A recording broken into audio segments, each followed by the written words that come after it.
Si hablamos de normalización, justamente está relacionada con el hecho de que más que normalización es casi como una condición innata, y es que nuestra conformación como Estado-Nación viene también con el mismo hecho de la violencia. Si lo hablamos en términos espaciales, lo podríamos relacionar, por un lado, con la forma como se establecen las fronteras, y por otro lado con el establecimiento también de los patrones de poblamiento que hay a lo largo del territorio. La violencia no solo está por el enfrentamiento desde el orden bipartidista, sino también por la repartición desigual del territorio, ¿sí? de quién está haciendo la tierra, quién se está quedando con los recursos, quién se está quedando con las tierras más fértiles y a quién le toca vivir en las zonas inundables, en las zonas que no generan mayor productividad, es ahí. Entonces, lo primero que habría que señalar es que la violencia es injusticia espacial, es injusticia territorial, más que todo, y es un problema de tenencia de la tierra. Entonces, es una condición constante que empieza desde la colonia, que se mantiene después de los procesos de independencia y que si lo miramos ahora se mantiene el mismo patrón. Entonces, ¿por qué hay disputas entre terratenientes y por qué hay disputas entre los desposeídos? Pues porque no hay donde vivir, y si no tenemos donde vivir, pues no tenemos donde cultivar, no tenemos donde comer, y eso se desliga en otros procesos que están referidos a cuestiones técnicas como el uso, el manejo de los suelos, hasta cuestiones más culturales que están referidas, por ejemplo, a la soberanía alimentaria. Entonces, finalmente, si pudiéramos hilar más fino, el espacio y el territorio se convierten en la materia prima del conflicto y de la violencia. Si lo pensamos desde el punto, desde el escenario agrario, estaríamos hablando justamente de la posibilidad de las pocas posibilidades que han tenido los campesinos de poder cultivar y de poder mantener su autonomía productiva. Entonces, primero nos encontramos con que las mejores tierras quedan a manos de unos grandes latifundistas, de unas familias que no solo son propietarias de la tierra en términos agrícolas, sino que también esas inversiones que crean en el campo las empiezan a trasladar a las ciudades para también convertirse en dueños de las ciudades. Y en ese acaparamiento de tierras, finalmente lo que están provocando son ingentes migraciones, masas y masas de desposeídos que se van trasladando a las ciudades y que son finalmente las que nos señalan también el camino de un proceso de urbanización desigual, también injusto y altamente policivo y punitivo también contra las poblaciones que están llegando hacia las periferias de las ciudades.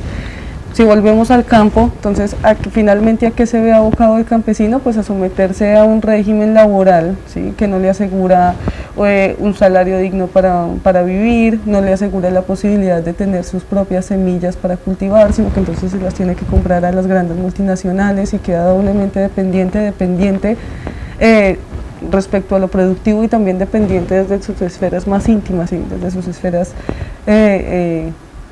de la vida, desde la esfera íntima en la vida cotidiana, más bien.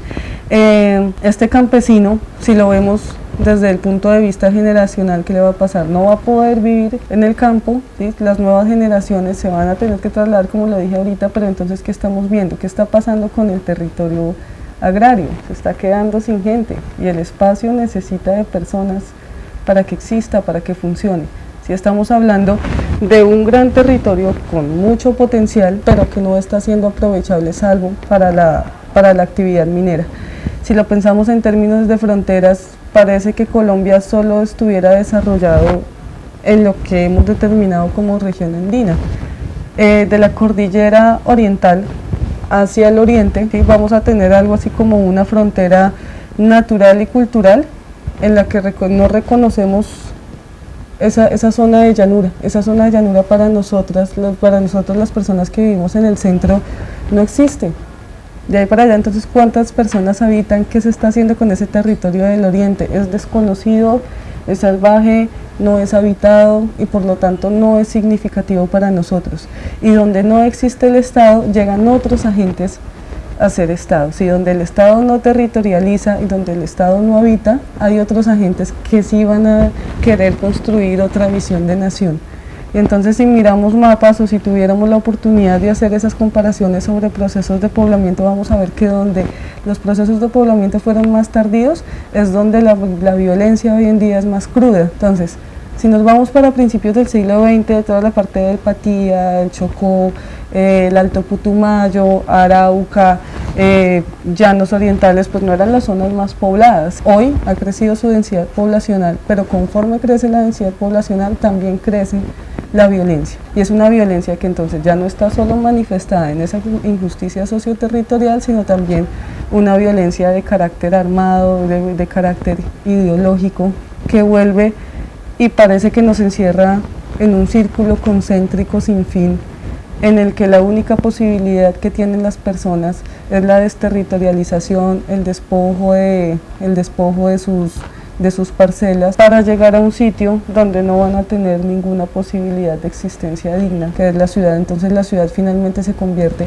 como en el contenedor de las crisis históricas, culturales y productivas. ¿Con qué nos vamos a encontrar en la ciudad? Pues existe una ciudad criminalizada y otra ciudad que criminaliza, una ciudad que está que recibe la defensa de los altos estamentos del gobierno, de los estamentos policiales, y una ciudad que por el contrario no solo ha tenido que gestionar sus formas de vivir, de trabajar por medio de la autoconstrucción, del trabajo informal, sino que ahora también tiene que gestionar la forma de cómo defenderse ante esas criminalizaciones, y eso también genera violencia y eso también genera desconfianza. Entonces la violencia, yo no consideraría que se normalice, la violencia crece, está en sí misma y existe, y está muy difícil que nosotros podamos huir de ella, porque insisto, no podemos concebir violencia sin política en este país.